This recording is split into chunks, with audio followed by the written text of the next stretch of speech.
Under a gray sky, mourners came to lay flowers, one after the other, adding to a huge mound of red bouquets in tribute to the victims of the most shocking of attacks on Russian soil in recent years. It was late Friday when at least 4 gunmen went on their rampage at this concert hall near Moscow.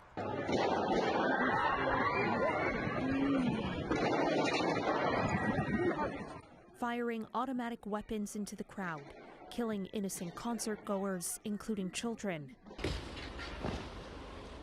Then setting fire to the building, trapping the injured inside.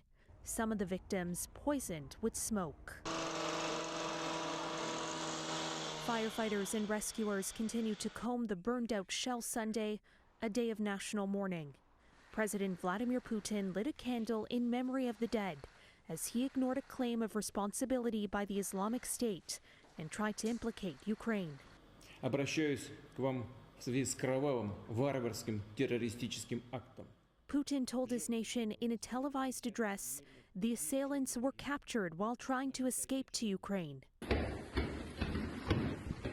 They're now being questioned at the headquarters of Russia's top law enforcement body. What we know to be the case is that ISIS-K is actually, by all accounts, responsible for what happened. The U.S. and Canada had warned their citizens this month about an imminent terrorism risk for large gatherings in the Russian capital.